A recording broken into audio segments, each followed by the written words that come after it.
আসসালামু আলাইকুম। কেমন আছেন সবাই? আশা করি সবাই ভালো আছেন। আলহামদুলিল্লাহ আমিও ভালো আছি।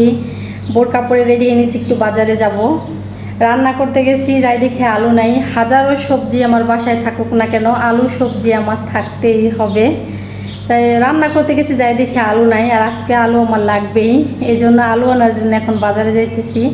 ভাবছি আগামীকালকে হাট, যেহেতু বাসার পাশেই হাটটা বসে, আগামীকালকে শুক্রবার ভাঙ্গার হাট, বা আমার বাসার সাথে যেহেতু বসে, আগামীকালকে বাজারটা করব। আজকে বাজারে যাওয়ার ইচ্ছা ছিল না, কিন্তু কি আর করার, আজকে মাছ রান্না করব। সেই মাছের ভিতর তো আলু দিতেই হবে, ডাটা দিয়ে মাছ রান্না করব, তার ভিতর তো মাছ আলু দিতেই হবে। কি আর করার, এখন বাজারে যাইতেছি।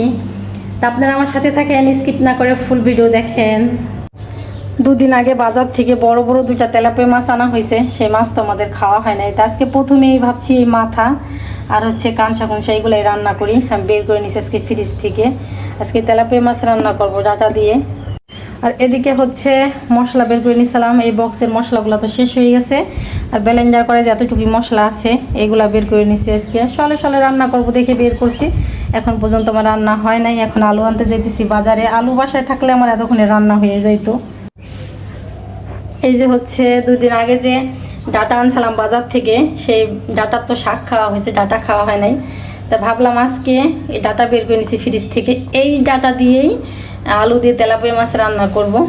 দেখেন না, এরকম নরম নরম ডাটা দিয়ে মাছ রান্না করলে বা ডাল চচ্চড়ি করলে কিন্তু অনেক মজা লাগে, অনেক মজা লাগে ডাটা দিয়ে রান্না করলে। তাই ডাটাগুলো আমি রেখে দিচ্ছি, সবগুলো কেটে নেবো। এইভাবে পলিথিনে করে ফ্রিজে রেখে দিয়েছিলাম। তা আজকে বের করে নিছি, এখান থেকে কিছু মাছ দিয়ে রান্না করবো, সবগুলো কেটে রেখে দিব। ডাল দেবো, চচ্চড়ি করে খাওয়া যায় ডাটা দিয়ে, অনেক মজা লাগে লতির মতুল করে রান্না করলে। দরজা দিয়ে দাও, দিয়ে ঘরের ভিতরে থাকে, আমি এখনই আসবো। মানে মোবাইল দেখো, তুমি তুমি বসে বসে মোবাইল দেখো, আমি এখনই আসবো। না পরে রাইখে গেলাম, বাজারে যাবো লাগবো তো, বেশিক্ষণ দেরি করবো। কোন দিক দিয়ে যাবো? এই দিক দিয়ে যাবো না এই দিক দিয়ে যাবো? এই দিক দিয়ে যাই।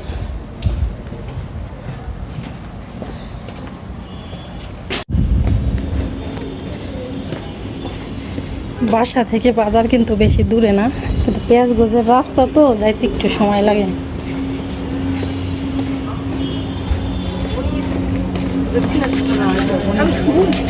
আরে এবারে ওইবারে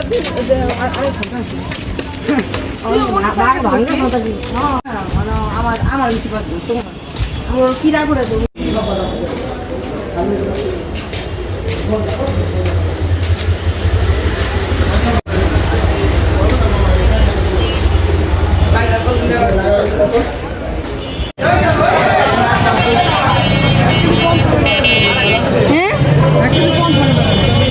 না থাক, আপনি আলুই দেন আমার।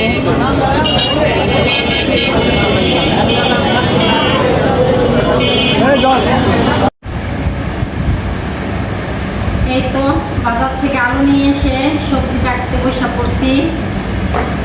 আজকে বাজারে যাই বলছেন, 7 বছর আগের একটা কথা মনে পড়লো। আরও 7 বছর আগে আমি খুব ভোরে ভাঙা আসছিলাম দরকারি কাজের জন্য। যখন আমার শ্বশুর বাড়ি বিল্ডিং দেওয়া হয়, তখন যেহেতু 8টার ভিতরে মিস্ত্রি চলে আসবে, মিস্ত্রি কয়েকটা জিনিস নিতে বলছিল, আমাকে লিস্ট দিয়ে দিছিল। ওই জিনিসগুলা 8টার ভিতরে নিয়ে তাদেরকে দিতে হবে, যেহেতু তারা কাজ করবে তাদেরকে দিতে হবে। তার পরে দেখি যে বেশি দোকান খুলে নেয়, হাতে গোনা কয়েকটা দোকান খুলছে। আমি বুদ্ধি গোপালাই করছি, দেখি কি আর কেউ বাজারে থাকুক বা না থাকুক, কয়েকটা বুদ্ধি মেয়ে আছে ছোটো ছোটো, ওইগুলো আমার কাছে এসে বলতেছে আমার টাকা দে টাকা দে। আমি ভাঙতে নাই, সর সর আমি বলতেছি। ওরা পুরো আমার পিসি ছাড়তেছে না। যাও, 2-1টা দোকান খোলা আছে, তারা বলতেছে এই যা সর, সকালবেলা কি লাগাই দিছ। অবশেষে কী করবো, ব্যাগে হাতটা দেখি 50 টাকা, মানে ঠিক আছে, ওরে 50 টাকা আমি দিচ্ছি। তখন আর একটা এসে আবার বলে কি যে ওরে দিলি আমারে দিবি না। তখন ব্যাগে হাতটা দেখি আর কোনো টাকা ভাঙতেই নাই, 200 টাকা 500 টাকা 1000 টাকার নোট আমার তখন ব্যাগে। পরে শেষে আমার ওই 200 টাকার নোট আমার হাতে দেখে আমি আবার এমন ব্যাগের থেকে বের করতে চাই, ঢুকে দিচ্ছি, দেখি কোনো ভাঙতি নেই। আমার হাতে দেখে বলে কি যে আমার কাছে আছে ভাঙটি, আমার দেখাইছে কিন্তু যে দে ওই টাকা দে, যে আমার ভাঙটি আছে তোর দিতেছি। পরে আমি 200 টাকা দিছি, পরে আর আমার টাকা ফেরত দেয় না। আর মনে করেন আমার টাকাই ফেরত দেয় না। তো প্রথম জানিয়ে গেলো 50 টাকা, পরের জানিয়ে গেলো 200 টাকা, টাকাই ফেরত দেয় না। পাশের দোকানদার কাকা মনে করেন বলছে টাকা দেওয়ার করার জন্য, তাও টাকা দেয় না। তা আজকে আমি বাজারে গেছি, ওরা তো খাস বুদ্ধি ছিল, ওরা বংশগত বুদ্ধি ছিল। আর আজকে বোরকা পরে এক চাষি, সে চাষি আমার কাছে টাকা চাইছে, আমি টাকা দিচ্ছি। হ্যাঁ, সেও আমার কিন্তু টাকা দেখাইছে হাতে, যে দে মা ওই টাকাটাই দে, মানটাই দিতেছি। ও টাকা নিয়ে আমার টাকা দেন, টাকা নিয়ে টাকা দেন। তা বলে বুদ্ধি হচ্ছে বড় বুদ্ধি হলো এরা। আমার কথা কি, তুমি আমার কাছে চাইছো, আমার মনের থেকে তোমার আমি যেটা দিব তুমি সেটাই দেবা, তুমি আমার কাছে জোর করে নিতে চাও। পরে সে একটা কথাই বললাম যে শোনেন, আমার সাথে আপনি এমন করছেন, আপনি আমার ভাঙটাইয়ে টাকা দিতে চাইছেন, দিয়ে আমার হাতে হাতে টাকা দিতেছেন না, আমার সাথে এরকম করছেন, এরকমভাবে কারো কাছ থেকে টাকা নেবেন না, বুঝছেন? পরে আমার টাকার সাথে না, আমি টাকা নেবো না, এরকমভাবে আর কারোর সাথে এই ধরনের ব্যবহার করবেন না। আর কোনো কথা বলে না, পাশে একটা কাকা বলে কি ওই একটা স্বভাব, তুমি চাইছো তোমার মনের থেকে যদি তুমি তো সেটাই নিবা, তার থেকে এমন আদায় করে দিতে চাও কিছু তুমি। 7 বছর আগের একটা কথা এখন মনে পড়ে গেল, যে শুধু বুদ্ধি না, বুদ্ধির রূপে আরও মানুষ আছে, খালি বুদ্ধিরে শুধু বুদ্ধির মতো ব্যবহার করে না। ডাটাগুলো কাটতে কাটতে আমার অনেক সময় লেগে যাবে, ছোটো ছোটো ডাটা, এটা হচ্ছে সময় নিয়ে কাটতে হয়। ভাবছি রাত্রে কাটতে রাখবো, আটা আর হয় নাই আলসির কারণে, এখন কাটতে পারবো, রান্না করবো একবারই সব কাটে দেবো। এ যদি রান্না করবো সে কাটে যদি বাকিগুলো ধুয়ে দিই, আলুগুলো কাটা হবে না, আলসি হয়ে যাবে। হাত চালু করে একটু কাটতে, আস্তে আস্তে কাটলে হবে না।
কষানোর জন্য পানি দিয়ে দিলাম, সুন্দর মতো কষানো হয়ে গেলে তারপরে হচ্ছে ঝোলের পানি দিয়ে দেবো।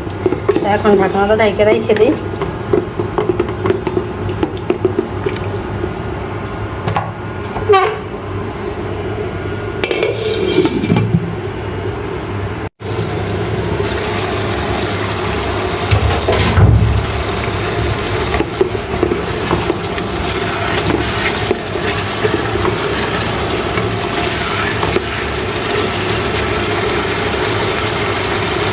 কষানো হয়ে গেছে, ঝোলের পানি দিয়ে দিই। ঝোলের পানি দেওয়ার পরে মাছ ভাজা দিয়ে দিই, যেহেতু মাথা এজন্য অনেকক্ষণ জাল হবে। মাছ হলে আবার একটু পরে দিতাম, যেহেতু মাথা কাঁচা লেজা এগুলো রান্না করতেছি, এই জন্য এগুলো একটু জালের প্রয়োজন আছে। মাছ ভাজলে কী হবে, অনেক মাথা ভাজলে কী হবে, মাথা আর মাছ ভাজা কিন্তু কখনো সমান হলো না, মাথা তো অনেক মোটা, ভিতরে তো ওইভাবে ভাজা যায় না। এই জন্য ঝোলের পানি দেওয়ার সাথে সাথে এগুলো দিয়ে দিলাম, জালটা একটু বেশি হবে না। এই তো আমার তরকারি রান্না করা হয়ে গেছে, একটু ঝোল রাখিনি আমি, এর মাখা মাখা করে ফেলাইছি। তরকারি কালারটা দেখেন সেই আসছে, খাইতে অনেক মজা হবে। আজকে বিছানা চাদরটা পাল্টাবো, অনেক দিনই হয়েছে বিছানা হয়েছে আমাদের ঘরে, যেহেতু বাবু নাই এই জন্য বিছানা চাদর বেশি নোংরা হয় না, তারপর আমার মনে হয় কি কয়েকদিন যাওয়ার পরে পাল্টাই ফেলানোই ভালো। তো আজকে এটা চেঞ্জ করে ধুবো, আর এই যে এটা বিছাবো। তাই বিছাই ফেলাই, তারপরে ফাইনাল লুক আপনাদের দেখাই বিছানোর পরে। এই যে একটা জানলার পাল্লা খুলে দিচ্ছি, আলো আসছে ঘরে অনেক। এই যে হচ্ছে চাদর বিছানোর পরে খাটের ফাইনাল লুক। চাদরটা বিছানোর পরে খাটের লুকটাই চেঞ্জ হয়ে গেছে। আমার কাছে চাদরটা এত ভালো লাগে বলার মতো না। দেখেন এই যে বালিশের বালিশেও কাবার বইরা নিচ্ছি, আর চাদরটাও সুন্দর করে বিছাই নিছি। আমার এই যে কাবারটা চেঞ্জ করা হলো খাট থেকে, এই দুটো একসঙ্গে কিনা। এই চাদর দুটো আমার এত পছন্দ, মনে হয় চাদর দুইটা পুরান হয় আর মনে হয় কি কালার আলো নতুন হয়। হ্যাঁ, পুরান হয় আর আমার কাছে মনে হয় কি নতুন হয়। বালিশের কাবার বলেন, বিছনা চাদর বলেন, এই দুটো একসঙ্গেই কিনা।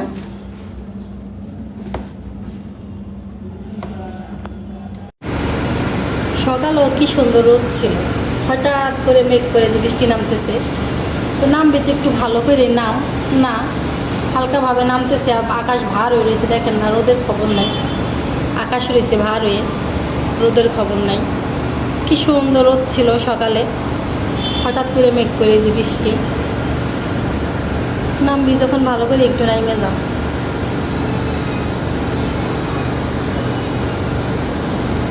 অসিফাত, কি করস তুই? সিফাত, এই জানলার ফাঁক যা যাই গেছে কাম নিয়ে। হ্যাঁ, চ্যাপটা করে দেবো তোরে। চ্যাপটা করে দেওয়ার পরে যাবে গেছে তামানা পারবি, তাই একটা বাড়িতে তোরে চ্যাপটা করে দিই আমি। পিস পারিস না সর। ফ্রিজ থেকে দুধ বের করে রাখছি কখন, মনেই নাই যে দুধ বের করে রাখছি, দুধ জাল দিতে হবে, এখন মনে পড়ছে।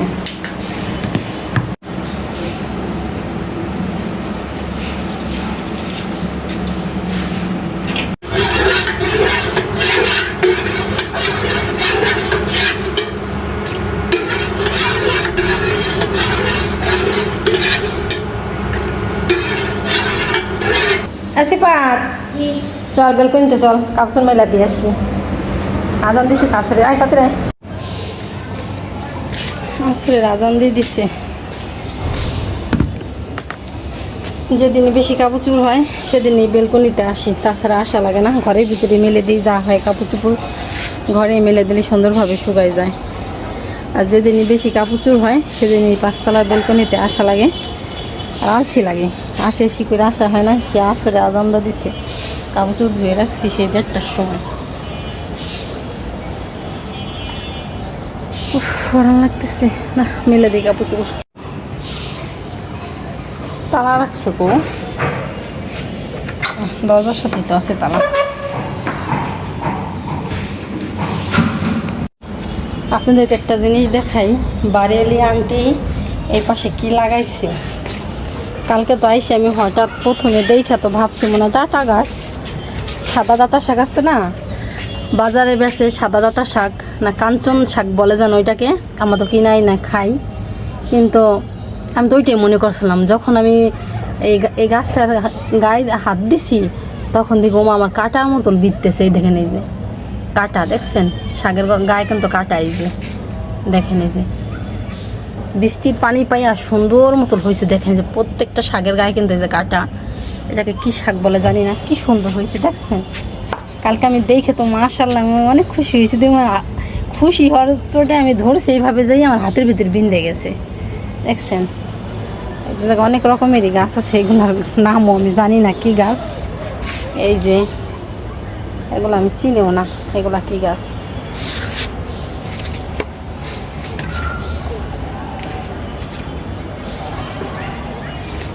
সিফাত, সিফাত চল নিচে যাই। ছাদ থেকে এসে আমার এই যে দুধ পাগল ভাইগনা বলতেছে খালা আমার অল্প করে কিছু মুড়ি দাও, চিনি দাও আর দুধ দাও, আমি খাবো। তাই দেখেন দুধও কিন্তু বেশি নেয় নাই আর মুড়িও কিন্তু বেশি নেয় নাই, মানে দুধের নাও খাওয়াই যে দুধের জন্য এত পাগল। দুধ দিয়ে ভাত দা বলেন, দুধ দিয়ে মুড়ি দিয়ে বলেন, দুধ দিয়ে রুটি দিয়ে বলেন, সে খাইতে অনেক পছন্দ করে দেখছেন। দুধ ভাত খাইতে এত পছন্দ করে, দুধের ভিতরে যে আহামরি বেশি দুধ নেয় তা না, দুধ হইলেই হলো, এত দুধ পাগল সে। খাও। মেয়ের স্কুলের বিদায় অনুষ্ঠান গেছে, মানে মেয়ে তো 9-এ, 10 যারা পরীক্ষার্থী তাকে বিদায় অনুষ্ঠান গেছে, তো সেই উপলক্ষে ওদেরও জিলাপি দিছে। এসি ভাত খা, তোর আপু আনছে। পরীক্ষা দিয়ে গেলে আলাদা বিদায় অনুষ্ঠান গেছে, তোরা নাইনে পর ওদেরকেও দিছে। অন্য কিছু হইলে আমি বাসায় নিয়ে আসতো না, মিষ্টি জিনিস তো এগুলো আমি পছন্দ করি না, এই জন্য বাসায় নিয়ে আসছে আমাদের জন্য, ঠিক না?